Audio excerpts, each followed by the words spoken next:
welcome to Mock the Week. I'm Dara O'Brien, and joined this week are Janine Harouni, Rhys James and Ed Byrne, Ellie Taylor, Hugh Dennis and Alasdair Beckett-King.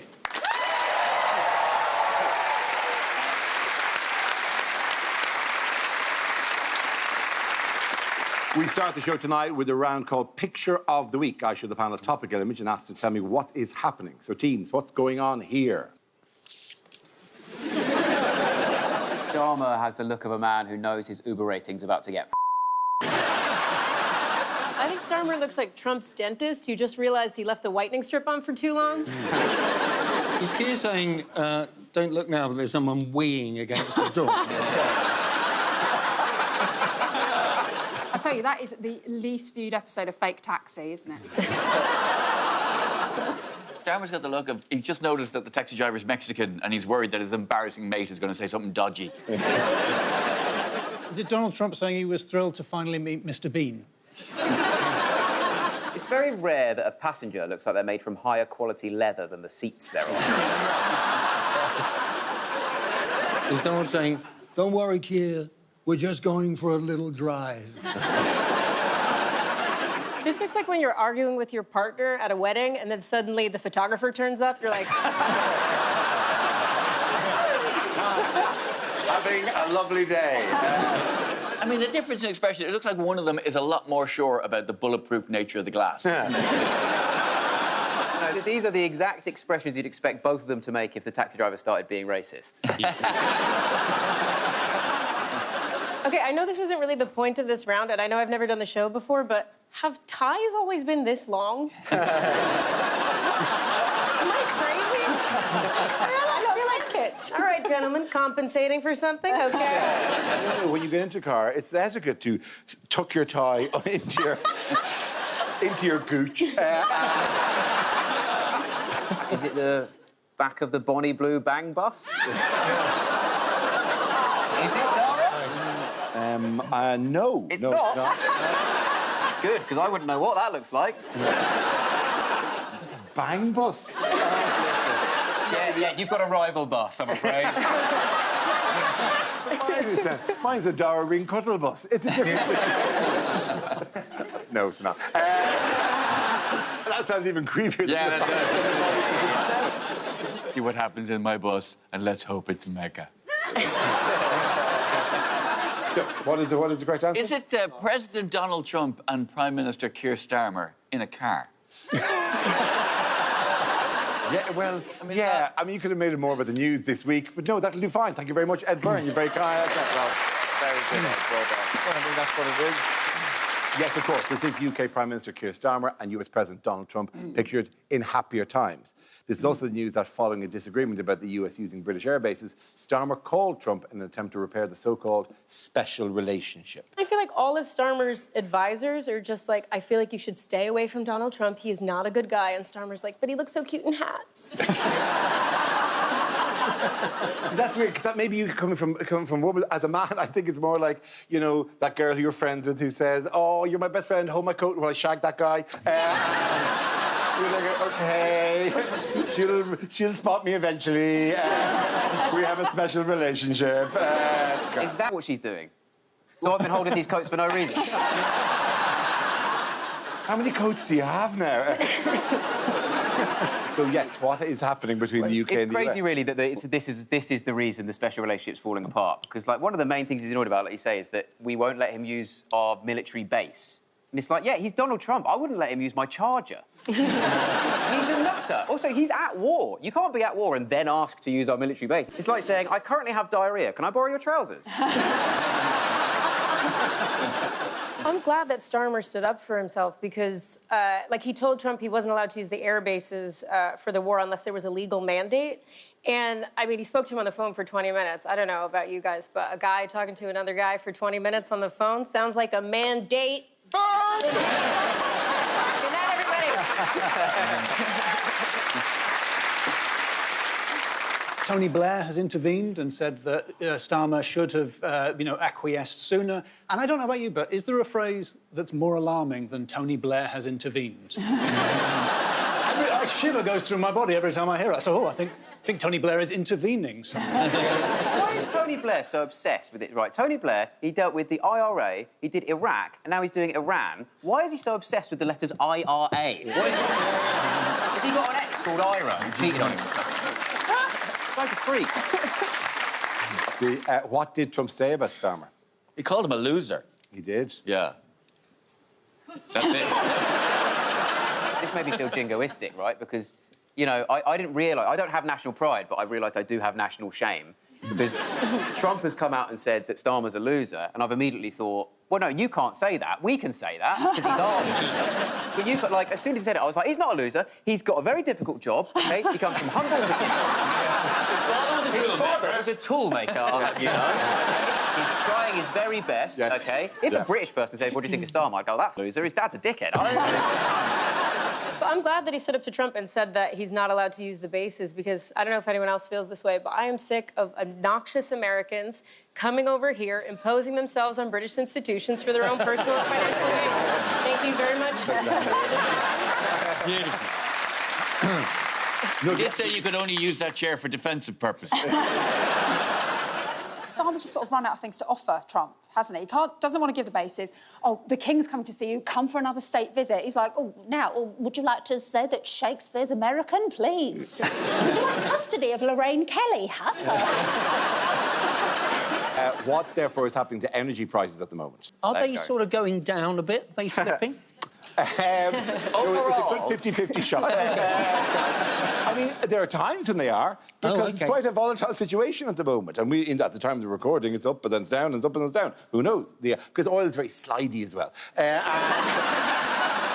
Is that a sciencey term? That's a sciencey term, actually, yeah. And they're also sending teams in to get all their enriched uranium, aren't they? Would you sign up for that? We're going to get 3.5 tons of enriched uranium. That's not going to affect your life expectancy at all, I wouldn't think. I don't expect to be approached for that job. I mean, they'll go to Ramesh first. And then Ed Gamble next. But Also, you know, you don't have any hair to lose. you're right. I can go in I can't do it. Yeah. I can't. It would be such a terrible loss. You could just wire in there. On that, Dara, you could stop off in Turkey on the way, sort it all out. Come back for Series 2. Oh, Do you think I should go on a secret mission to get all the uranium out and yet come back with more hair? So a barrel of oil is, like, last time I checked, $100 or £75, which actually seems stunningly low, bearing in mind that the oil is at the bottom of the ocean and they have to get it out. Like a birthday clown costs £225 on average. I mean, kids need to get their priorities straight. You're right. Do you want an unemployed actor in a wig, or do you want 3 barrels of crude oil, kid? How long can a birthday clown burn for? That was 1 hour, Ed. $225 for 1 hour. I checked. In other news, what's going on here? Is this what happens when you go to see Back to the Future, the musical, but the understudy's on? Where we're going, we don't need votes.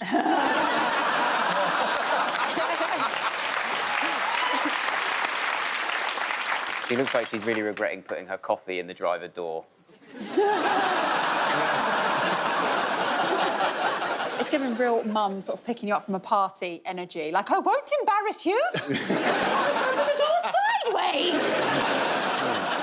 She won't be smiling when she realises that car's not ULEZ compliant. I would have said with the price of oil the way it is, a plutonium-powered car makes sense. Yeah. She's saying, can you help, please? There's a man having a wee against the side of the car.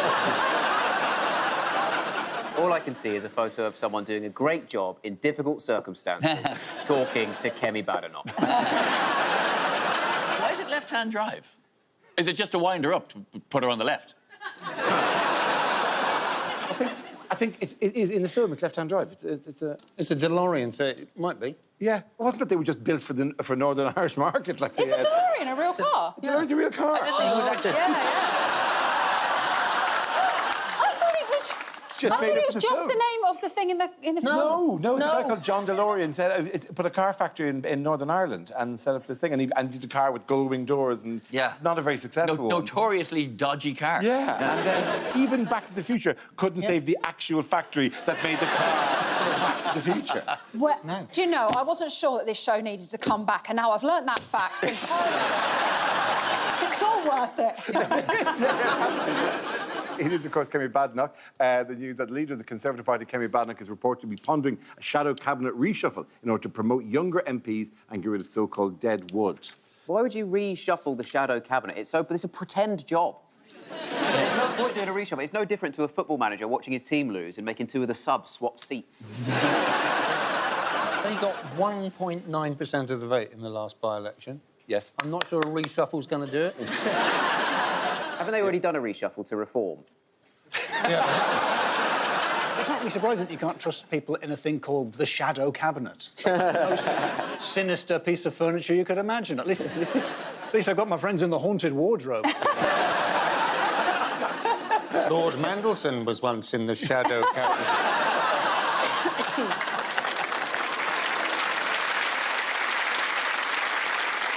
But she wants younger voters, right? She does. It's a bit late, isn't it, for the Tories to suddenly target the youth? They've done nothing but nosh off pensioners for the last 50 years. And they triple...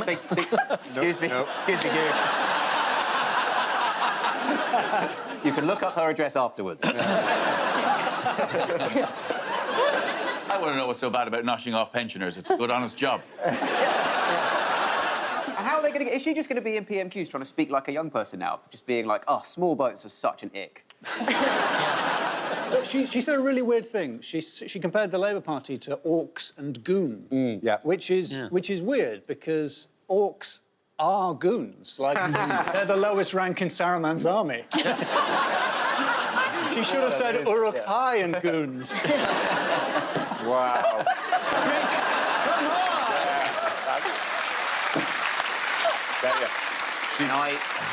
She's not going to recover from that. It's so embarrassing. I know. Oh, mortified for you, Kemi.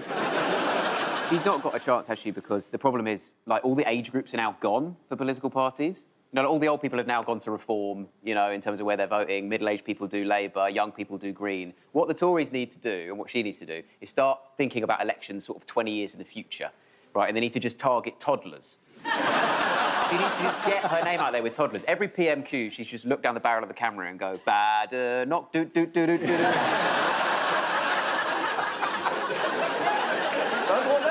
how she's going to win. Yeah, that's it. Like, if it entertained my son for 20 minutes, I'd put it on. At the end of that round, the points go to Ed, Rhys and Janine. Join us after the break for more Mock the Week.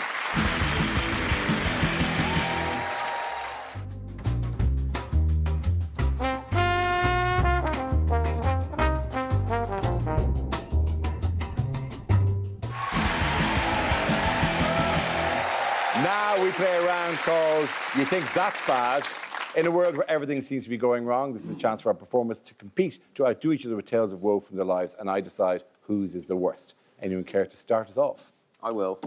I am currently having my self-esteem demolished every night by the volume and enthusiasm with which the foxes outside my window orgasm.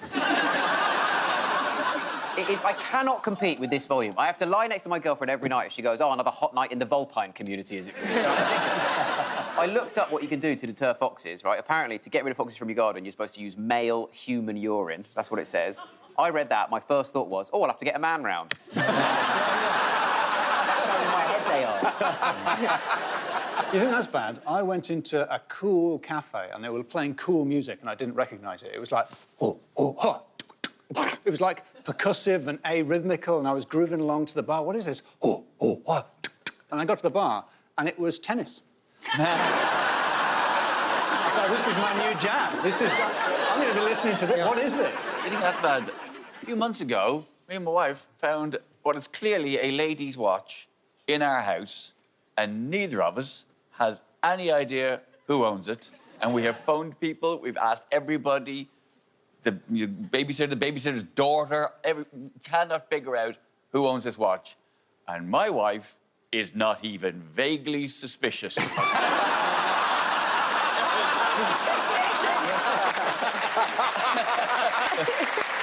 I love the idea that she could find some, like, ladies' underwear, and her first thought would be, have you started wearing ladies' underwear? Oh, no. The ghost is back that keeps shedding stuff. The Victorian lady ghost who keeps leaving underwear and used condoms around the house. Oh, we have to get a priest in to bless the house. Get rid of the weird lady ghost. You think that's bad? I had to change my name for equity, and my real surname is Joss. What is it? Lars? Eric. Yeah, you have to spell it. See, this now, Hugh Jars. You think that's bad? I just bought an island for what I thought was an absolute bargain price till I found out I used to own it. So. If you think that's bad, I once got cast to play a sex worker in a movie, and I got paid less than an actual sex worker. I did it. I think that's bad. I grew up in the northeast of England, and I once heard someone call into a talk radio show and start their comment with, "I am racist, but..." If you think that's bad, I had a C-section at a teaching hospital, and if you don't know, when you have a C-section, you're awake, so I heard everything, and at one point, I heard the senior doctor say to the junior doctor, now what I would have done differently there. You think that's bad? When I had my baby afterwards, I heard the doctor say, "Where does that bit go?"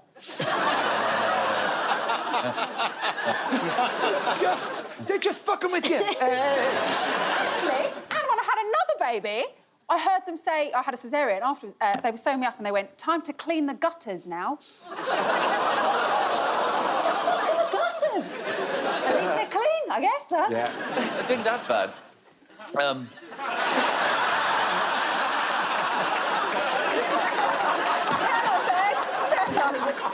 It's like, raise the bar from that. Now, we've actually got a French exchange student in our house at the moment, and I've not met him because I never got around to getting a criminal background check, right? And which is fine, except that my wife said to me, in front of a neighbour, without context, "Don't forget the French exchange student is arriving tomorrow. You're not allowed to be alone with him."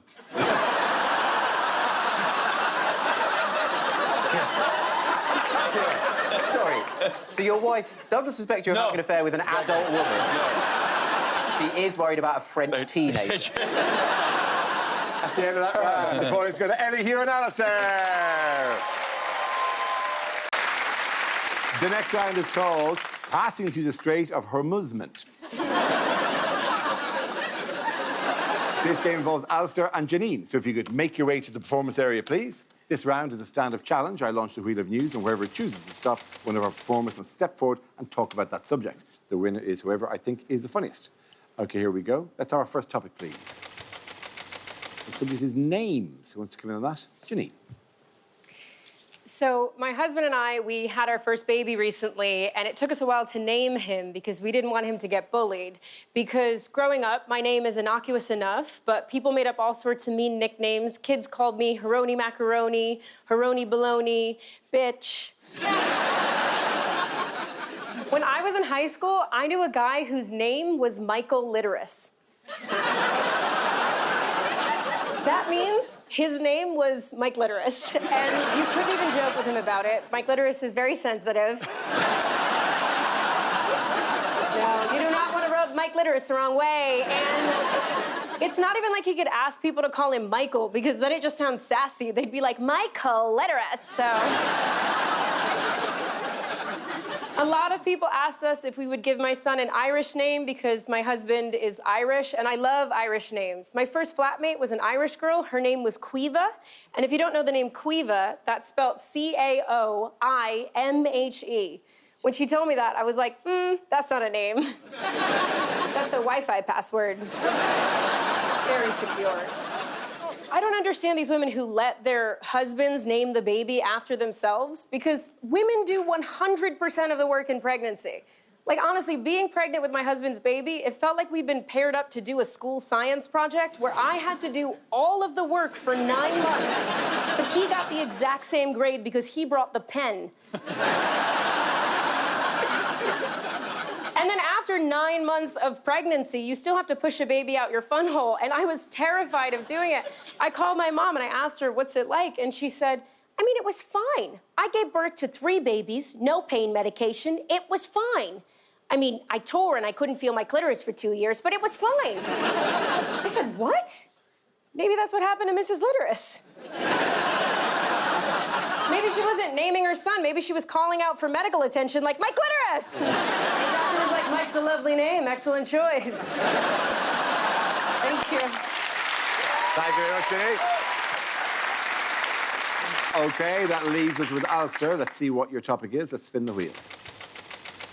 The topic is smoking. When I was a kid, the secret of being cool was having candy cigarettes, which were made of candy, shaped like cigarettes, super cool in the 90s, because you could be there on the playground, nibbling away, nibbling. Like a little James Dean, nibble. So you had just a little bit of candy cigarette left, and then you could be like, right, off to maths. Instantly cool, you know, nibble, strut around the playground, stub out on a wall, have a go on the swings. Cool. I know I look like someone who's been blessed with many of nature's gifts. What I mean by that is people often try to buy drugs from me. That's not my thing. I've never been into drugs, but people don't believe that because of the way I look. A guy came up to me, he said, oh, you must know where we can get some stuff. And I said, no, honestly, I don't. He said, oh, come on. Not even, That's what he did. Now, the thing is, genuinely, I don't know where you buy cannabis, I don't know where you buy marijuana, but I do know where you can get swanny whistles. So that man is now on his way to Mr. McGillicuddy's whistle factory. It's a fine emporium, and I'm full of drugs, actually. Now, it's a real problem. I used to work there, and I tried to do something about it, but I don't know if you know, it's very difficult to report wrongdoing if you work in a whistle factory. Thank you very much. At the end of that round, the points go to Janine. Everyone come back here. Thank you very much. Join us after the break for more Mock the Week.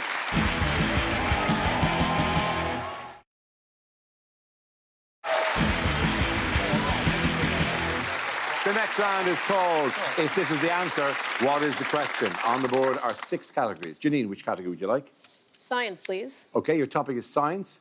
The answer is 685,000 miles. What is the question?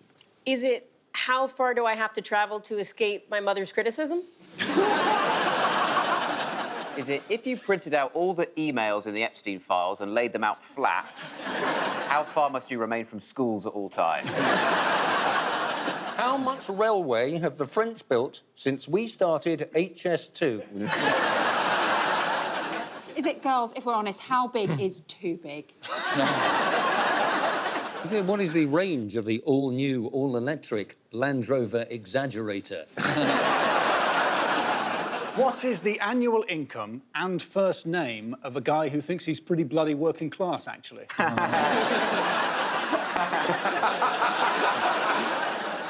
What does my step count appear to be if I change my watch to my left hand?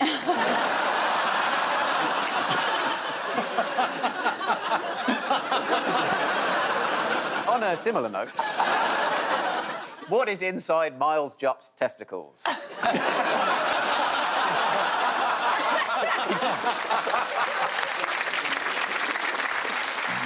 That's not a similar note. Is it what distance are people talking about when they say, that's not a million miles away? Is it after telling me he's 0.5 miles away 2 minutes ago, how far away is my Uber driver now? Is it how far away would David Walliams now have to swim to get my donation? How close is Brooklyn Beckham to his family?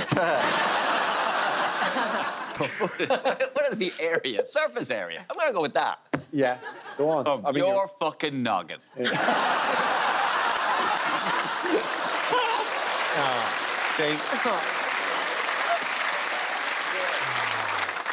Miles is a measure of length, not of area. OK. Square miles. Yeah, does it say square miles? Does it say square miles there, does it? Yeah. Square. No, Does it no, say the miles square are not square. Do you know what it is, though? You don't hear fucking next to the word noggin very often, do you? No. I think I do know the right answer to this. Oh, by do you know the the way. right answer? Yeah, that'd be Yeah. lovely. What? Yeah. Is it? Why do I feel this is not... No, this is serious. Is it? There's a thing called Artemis. There's a rocket called Artemis, isn't there? There is, There you go. It's going around the moon. So I'm kind of thinking, how far will it travel? Absolutely right. Thank you very much, Hugh. Oh, Very that's good. right. Yes, the question I was looking for was, how far will the Artemis 2 mission travel when it heads to the moon? This is the news that NASA's latest attempt to reach the moon has suffered several setbacks and will now not launch until the 1st of April at the earliest. The mission will see a crewed spacecraft travel around the moon for the first time since Apollo 17 over 50 years ago. Is that an easy rocket? Why are we going back to the moon? It's not changed. It's not like Hackney. You know, not going, oh, the moon used to be dangerous, now it's got gales. The moon has been gentrified. It's really come up. Has it? It's amazing, yeah. Finally. No, they're not. They're not going to the moon, are they? You know how close they get to the moon? They're flying by it, aren't they? Yeah, they are. So the closest they get to the moon's surface is 5,500 miles. Yes. That's like standing in Cornwall and going, yeah, I've been to Milwaukee. They're not there. They're not going to the moon. We've basically gone to the moon, then. No. What? 5,000 miles, come on. That might as well be here. Yeah, exactly. It might. I struggle to maintain the whimsical stance I'm supposed to do in a comedy show when you idiots keep coming at me with these things. You're going to make him blow the top off his 685,000 square mile head. Why are they going, Dara? Why are they going? They're to going the because moon? ultimately the idea is to go back and actually land on it and then either use it as a base from which to do other trips or to, gather minerals from the moon. But we have landed on it. Why are they going to see whether we can land on it? We have We've done landed that. on it. We did land on it. So why are we going back? Have we forgotten how? Is it lost So they need to knowledge? check out the parking. I think this is the real danger because we haven't been there since like the 70s, is that right? So there's a very real possibility that when we get there, the moon will be casually racist. So they're going to come back and they go, how is the moon? And he goes, ooh, inappropriate. Because also, this is a much more gender diverse and ethnically diverse crew that they're going up as well, so it's really asking for trouble. How many women are going? There's one woman of the four. Oh, so it's like a panel show. Yeah, exactly. Janine.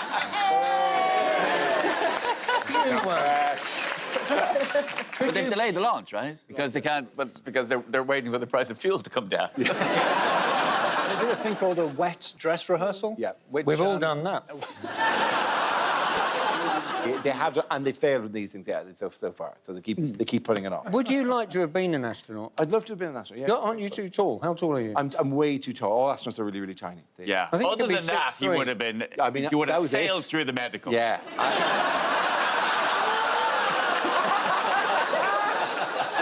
Interestingly, there are 4 astronauts on this trip, whatever. But why do those astronauts have a special significance for Ed? Did one of them find a woman's watch? The answer is they're all younger than Ed, but they've done so much more with their lives.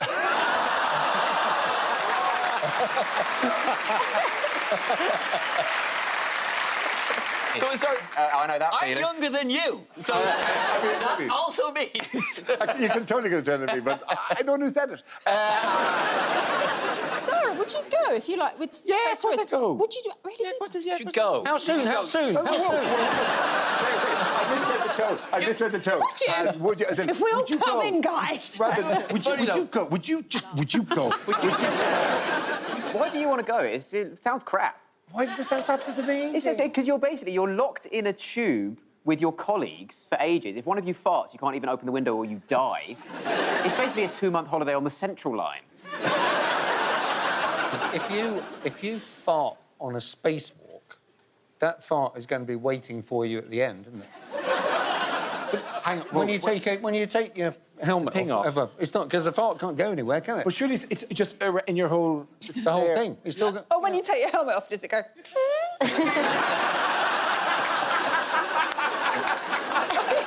Yes, because in space, no one can hear you fart. At the end of that round, the points go to Ellie, Hugh and Alasdair. The next round is called Audience Question Time. We throw ourselves open to the studio audience and invite them to ask us questions on any topic. OK, first up, is there an Anita here, by any chance? Hey, how are you? How are you? I'm good. Anita, tell us, what question do you have for us? What news headlines might you see next year? Oh, next year. Elon Musk grows Hitler moustache, claims lip was cold. Helicopter crash involving my entire family came as complete shock, says King Andrew. Ready to guess? Donald Trump invades Poundland. Fight with Jake Paul was always a risk, say grieving Attenborough family. Yeah. Irish comedian jailed. I told you not to leave him alone with that French exchange student. Thank you very much, Anita. Thank you. Round of applause for Anita, please. Thank you very much. Where is Jack? Where's Jack? Hi, Jack. How are you? How's yourself? Where are you from, Jack? Kerry in Ireland. Thank you for explaining to me where Kerry is. I know you weren't. Terrifying by the rest of them. They was explaining to everyone else, but obviously I'm going to go, oh, jeez, I haven't forgotten, you know? The good people in TLC. Jack getting a sly dig in there. Kerry in Ireland, do you remember it? Jack, thank you very much. What's your question, by the way? I want to know, what is your best hack for living healthy? All right, you coming to me for that? Yeah. It feels like everything Jack says is a veiled attack. I go, hands so weak, you struggle to open packets of crisps. Sometimes I'll just be like, oh, I'll just have some lettuce. I find opening packets harder and harder. I don't know if I'm getting old or packets are getting stronger. They've run out of the adhesive they used to use. Make it stronger now. I know, is everybody... Is it just me? Does nobody else find themselves carrying stuff up on their chest? It did not look like that. No, It looked like you needed somebody to help you, and you're willing to do anything to get them to do it for you. Please open these crisps for me.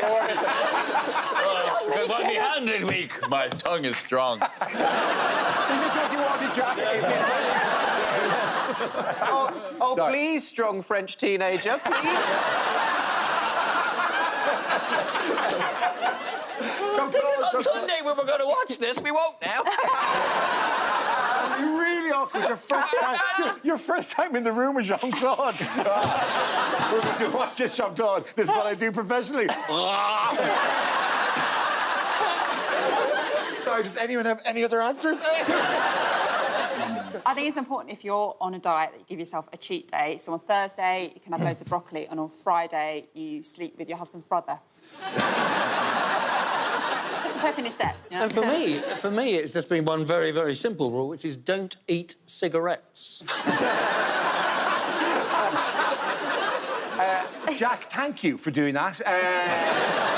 Send my best to Kerry, which, as we know, is in Ireland. Good to have a good Jack round of applause, ladies and gentlemen. Thank you to all of our audience. Join us again after the break.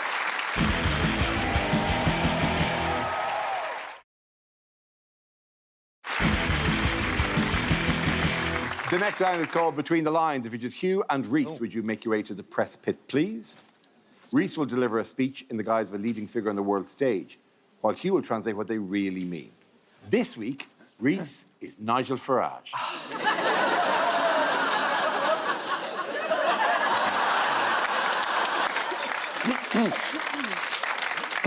I shall deport you first.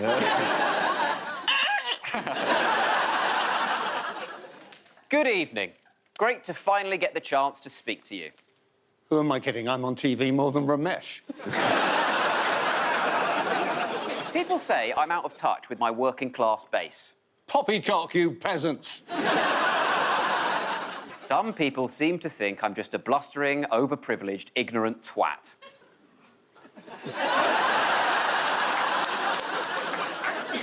Yes, I went to private school. Yes, I used to be a stockbroker. Yes, I've said some pretty terrible things. Yeah. I want to go back to the wonderful old traditions of the English countryside. Killing foxes, shooting hikers, and incest.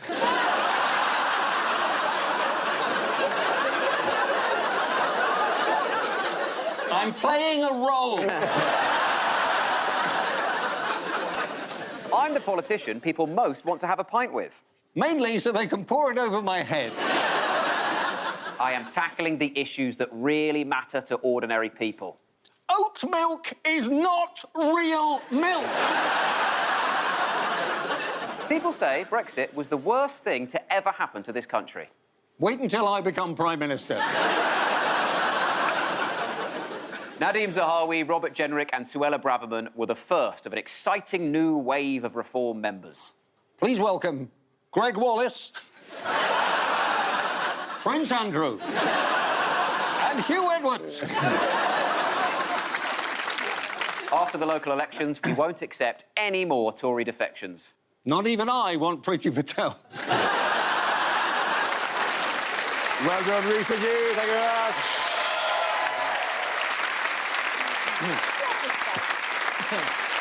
Now we come to scenes we'd like to see, so if everyone can make their way over to the performance area, please. I'll read out this week's topics and we'll see what our panelists can come up with. OK, here we go. The first subject is things you wouldn't hear at an awards show. And the winner of least likely to be even capable of having an affair, Ed Byrne. Thank you so much for this Imposter Syndrome Award. I just really don't think I deserve it. And to accept the award on behalf of Jim Carrey is a slightly odder-looking Jim Carrey. And as the Labour Party awards draw to a close, let's remember some of the voters we lost. Very satirical. Come on, satire. And I'd like to thank my wife, without whom none of this would be possible. Probably a bit more enjoyable. The winner of our first award needs no introduction. Wow, to win most emotionally repressed. I can't tell you what this means to me. And the winner of Auto Cue Operator of the Year goes to fuck you, it's not me again, fuck you. Oh, my God, thank you so much. Oh, my God, this is really heavy, isn't it? Oh, you can really shove this up your ass. Let's hear it for ghosts. Sorry, and now, the in memoriam.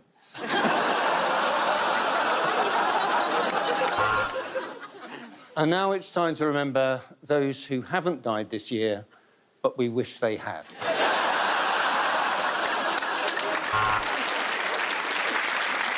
Welcome to the Porn Awards. Thank you all for coming. I am thrilled to accept this award on behalf of men who don't really know how to hold babies. And finally, I'd like to thank the Student Loans Company, to whom I owe everything.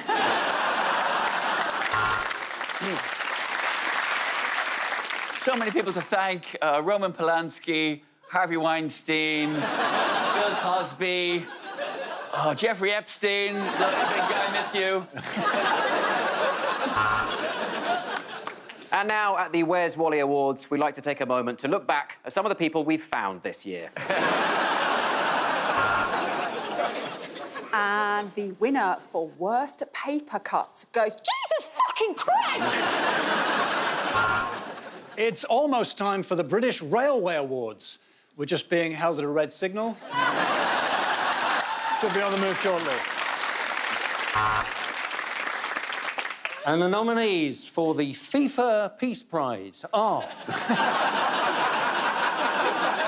Donald Trump, Genghis Khan, and Thanos from the Avengers. And the award for tiny little man standing very still is... Wah! And I'd just like to say to all my fellow nominees, you can suck the farts from my arse.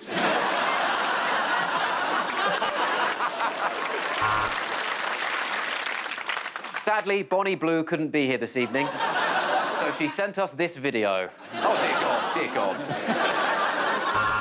And the winner of the Fortune Teller of the Year award is on her way to the stage right now. God, she's good. Before we get on to the National High Street Bank Awards, can I just say to everybody out there that you can collect your awards online.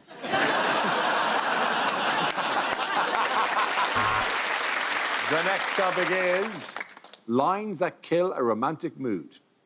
Why don't we move this into the board game room?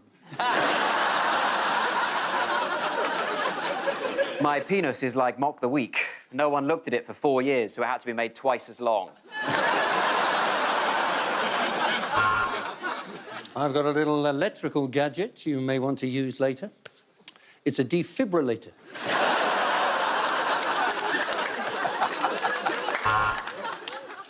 Is that not what you meant when you said drop a log on the fire?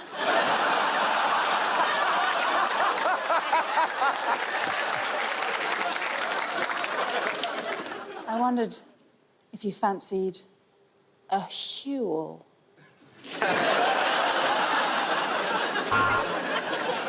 God, sometimes you are just like your father, and that really turns me on. Okay, so somewhere in here, I have secreted a pork chipolata, and I'll let you know when you're getting what... This isn't what you meant when you said play hide the sausage.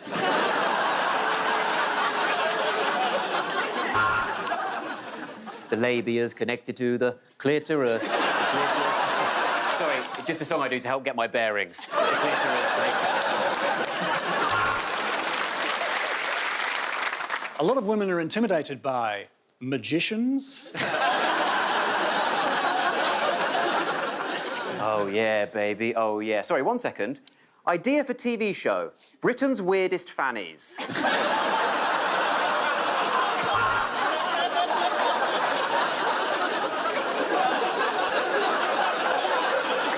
Very sorry. They didn't have any handcuffs, so I brought a bike lock. We have to be together. We have so much in common. We even have the same mom.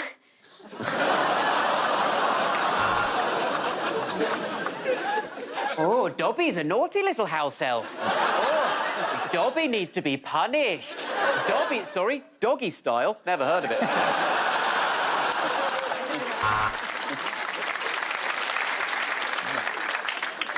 We're wearing the same pants.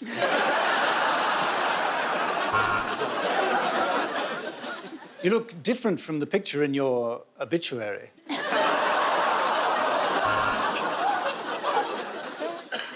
Could I have your watch? I'm trying to make my wife jealous. So what position are we trying? 6, 7? Oh, God, you're way too young for me.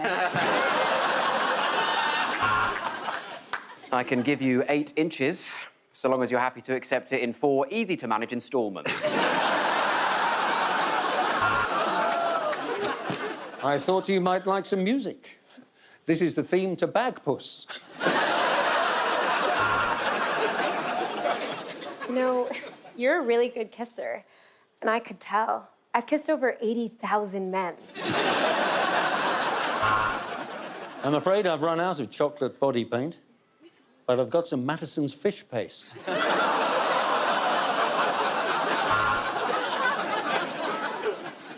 Good question. I favour being tickled gently on the anus with a feather. Oh, a starter from the menu.